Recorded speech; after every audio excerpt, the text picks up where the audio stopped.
राधे राधे, हरे कृष्णा।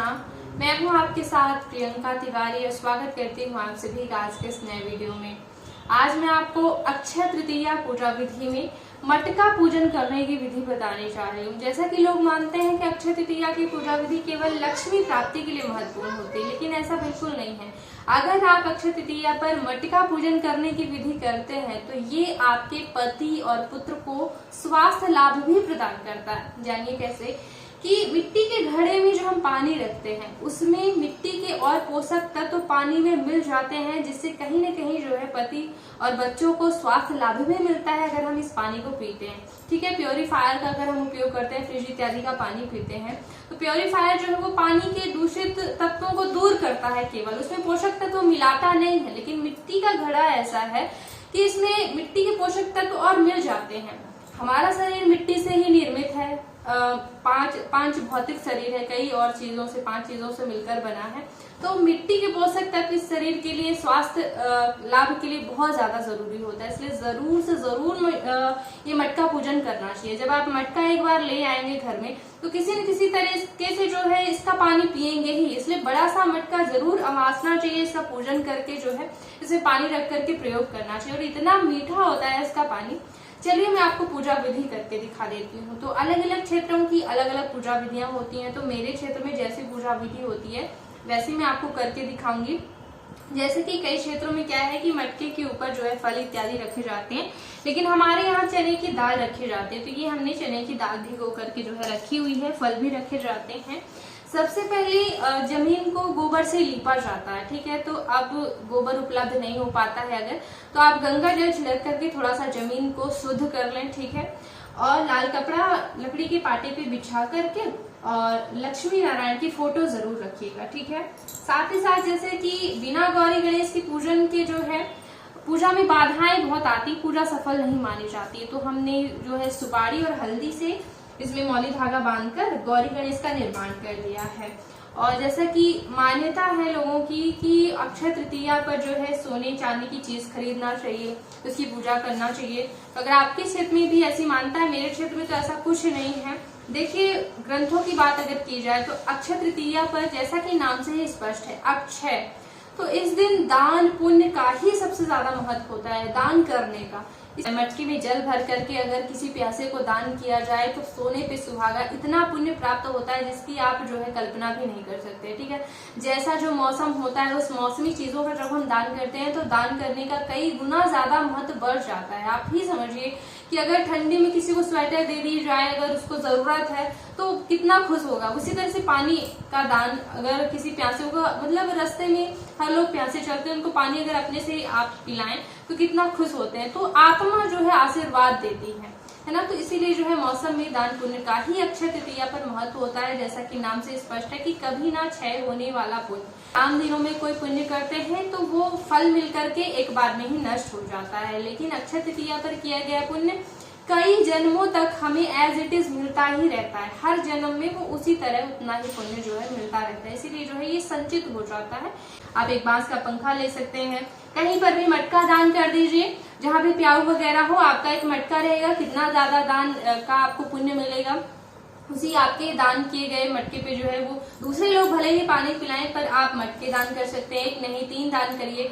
तो चलिए अब मैं आपको पूजा विधि करके दिखा देती हूँ। तो सबसे पहले अपने आप को पवित्र कर लीजिएगा, अपने ऊपर 3 बार जल डालकर। इसके बाद आचमन कर लीजिएगा। उल्टे हाथ की मदद से सीधे हाथ में जल डालकर ओम केशवाय नमः, ओम माधवाय नमः, ओम नारायणाय नमः, इस प्रकार से मुख में जल छुआकर 3 बार आचमन करना होता है। चौथी बार हाथ धो लीजिएगा। अब जो है आगे पूजा शुरू करेंगे। तो आपको पूजा विधि करके दिखा देती हूँ। तो गांव में तो धरती में जो है गोबर लीप लिया जाता है, लेकिन अगर शहरों में गोबर उपलब्ध नहीं हो पा रहा है तो आप जो है थोड़ा सा गंगा जल छिड़क करके और जमीन को पवित्र जरूर कर लीजिएगा। इसके बाद रंगोली वगैरह भी आप बना सकते हैं अपने अनुसार। फिर ये जो नए मटके लाते हैं इनको थोड़ा सा पानी से धुल जरूर लीजिएगा अंदर से, और फिर सभी मटकों में जो है मटकों के गले में हम मौली धागा बांधेंगे। और अगर किसी के पास, जैसे कि कभी कभी कई क्षेत्रों में 5 मटकों का पूजन किया जाता है, तो अगर 5 मटके नहीं मिल पा रहे हैं तो आप लोटा वगैरह भी रख सकते हैं। जैसे कि मैं यहाँ पे लोटा रखने वाली हूँ और हमारे यहाँ तो वैसे 3 मटकों का ही पूजन होता है, लेकिन कई लोग जैसे कि 5 मटकों का भी करते हैं, तो लोटा वगैरह भी रखा जा सकता है। इस तरह से सभी मटकों के गले में हमने मौली धागा बांध लिया है। फिर थोड़ा सा हल्दी मिला करके कुमकुम में, सिंदूर में, और फिर जो है हमें इन मटकों पर स्वास्तिक बना देना चाहिए। तो इस तरह से जो है मैं इसमें स्वास्तिक बना दूंगी। मटकों में जो है हमें स्वास्तिक का चिन्ह जरूर बना लेना है। तो ये हमने इस पे भी स्वास्तिक बना लिया है। अब हम कलश में भी जो है स्वास्तिक बना लेंगे। इसमें हम कलश बनाने वाले हैं। अब इन्हें जो है हम पूजा करने वाले हैं, तो थोड़ा थोड़ा चना की दाल रख करके जो है हम यहाँ पर इन्हें रख देंगे। इन्हें तो थोड़ा थोड़ा दाल रख करके जो है हम इन्हें यहाँ पर रख देंगे और इनमें जल भर देंगे। इस प्रकार से जल भरने के बाद जो है इनमें चना की दाल रखी जाती है हमारे यहाँ, तो इनमें हमने चने की दाल रखी है। अब मैं यहाँ पर कलश निर्माण करने वाली हूँ, तो इसके लिए सबसे पहले हम जो है अष्टदल कमल यहाँ पर बना लेंगे। आप चावल से भी बना सकते हैं। यहाँ पे मैं जो है आटे से अष्टदल कमल बना रही हूँ। तो 8 पंखुड़ियों वाला अष्टदल कमल इस प्रकार से बना लेना है। और कलश में जैसे कि आज जो है चने की दाल ही डालना है। हम पहले कलश बनाते हैं तो उसमें चावल फूल डालते हैं, तो चावल की जगह पे आज जो है अक्षत के रूप में भी हम चने की दाल का ही उपयोग करेंगे। ये हमारा अष्टदल कमल बन के तैयार हो गया है। इसमें मैं कलश रखूंगी। कलश में जल भरने के बाद इसमें हम थोड़ा सा चने की दाल, थोड़ा सा दक्षिणा डालेंगे, एक फूल डालेंगे और थोड़ी सी हम इसमें हल्दी डाल देंगे। इसके बाद आम के पत्ते लगाएंगे। आम के पत्ते लगा करके इसके ऊपर आखत के रूप में आज हम चने की दाल ही रखेंगे। तो एक कटोरी भर करके चने की दाल के ऊपर जो है दीपक रख करके दीप कलश तैयार कर लेना है। इस बड़े मटके पर भी मैं जो है चने की दाल रख देती हूँ। इस प्रकार से जो है हमारा सारी तैयारी यहाँ पे हो चुकी है। हल्दी की गांठ और सुपारी में मौली धागा बांधकर हमने गौरी गणेश का निर्माण भी कर लिया है। अब हम जो है दीपक प्रज्वलित करके पूजा करेंगे। तो ओम दीप नारायणाय नमः बोलते हुए जो है हम दीपक प्रज्वलित कर लेंगे। अब पूजा शुरू करने के लिए सबसे महत्वपूर्ण विधि जो यहाँ पे अक्सर ही महिलाएं भूल जाती हैं, भगवान को बुलाती ही नहीं है।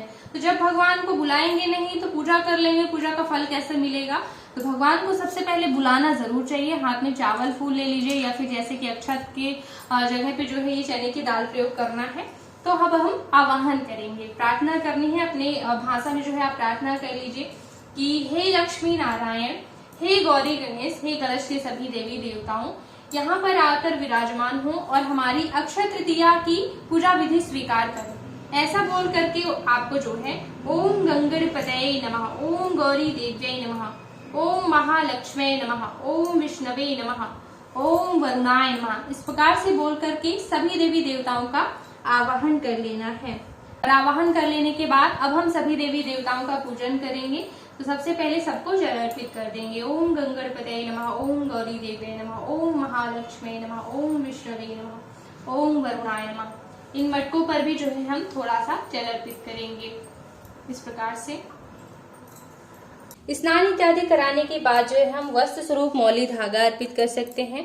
भगवान श्री गणेश के लिए अगर आपके पास यज्ञोपवीत हो तो आप जनेऊ अर्पित कीजिए। भगवान श्री हरि विष्णु को भी हम जो है यज्ञोपवीत अर्पित कर सकते हैं।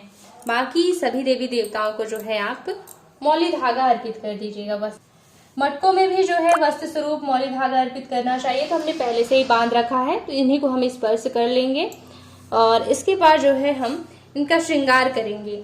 तो बाद हम सभी देवी देवताओं को हल्दी, चंदन, कुमकुम इत्यादि अर्पित करेंगे। तो सभी को जो है हल्दी अर्पित करना है। इन घड़ों में भी जो है हल्दी से इस प्रकार से पूजन कर देना है। इसके बाद श्री गणेश को सिंदूर अत्यंत प्रिय होता है, तो उन्हें सिंदूर जरूर अर्पित करें। माता लक्ष्मी को सिंदूर लगाएं। भगवान श्री हरि विष्णु को हम कुमकुम अर्पित कर देंगे। इन घड़ों का भी पूजन कुमकुम इत्यादि से कर देंगे। सभी को जो है अक्षय स्वरूप चने की दाल अर्पित करना है। हम फूल चढ़ाएंगे सभी देवी देवताओं को। अक्षय तृतीया का पावन पर्व है, तो हो सके तो चूड़ी, बिंदी, सिंदूर, श्रृंगार सामग्री जरूर अर्पित करें, ताकि हर जन्म में, इस जन्म में तो है ही, हर जन्म में जो है हमारी सुहाग की आयु लंबी हो। तो चूड़ी बिंदी जो भी हो अर्पित कर सकते हैं। इसके बाद धूप दीप करना चाहिए। तो इस प्रकार से जो है धूप बत्ती जलाएं, भगवान को धूप दिखाएं प्रत्यक्ष दीपक जला करके आप दीप कर सकते हैं, या फिर जो है अक्षत लेकर, चने की दाल लेकर के भी जो है दीप करने की भावना इस प्रकार से कर सकते हैं। धूप दीप करने के बाद जो है नैवेद्य अर्पित करना चाहिए। तो जो भी आपके पास मिठाइयां हो भगवान को नैवेद्य अर्पित करें। वैसे इस दिन जो है विशेष रूप से चने की दाल और गुड़ का ही विशेष महत्व होता है। भगवान को नैवेद्य चने की दाल और गुड़ का ही लगाया जाता है। तो चने की दाल और गुड़ जरूर रखें नैवेद्य में, और थोड़ी थोड़ी मटकों में भी जो है हम चने की दाल रख देंगे। नैवेद्य के रूप में हमने पहले ही रखी हुई है, और गुड़ भी थोड़ा सा रख देंगे। रसीले फल अर्पित करने चाहिए, तो हम मटकों में भी जो है फल रखेंगे। फल इत्यादि का भोग लगाने के बाद, जैसे कि कुश की मदद से 3 बार जल जरूर फेरा जाता है भोग में, तो आप 3 बार इस प्रकार से भोग में जल जरूर फेरें। भोग इत्यादि लगाने के बाद अब हम आरती करने की तैयारी करेंगे। इस प्रकार से आरती थाल सजाएं। आरती थाल की भी थोड़ा सा अक्षत, चंदन, पुष्प इत्यादि से पूजन कर देना चाहिए, और विधिवत रूप से महालक्ष्मी की आरती गानी चाहिए। खड़े होकर भगवान विष्णु की जो है आरती गाएं। लक्ष्मी माता। आरती करने के बाद अपने स्थान पर गोल गोल घूमकर जो है प्रदक्षिणा करें। प्रदक्षिणा करने के बाद जो है भगवान से क्षमा याचना जरूर करें कि पूजा पाठ में कोई गलतियां हो गई हैं, तो भगवान उनके लिए हमें क्षमा कीजिएगा। हाथों में फूल लेकर के भगवान से क्षमा याचना करनी है। उन्हें पुष्पांजलि अर्पित करना है।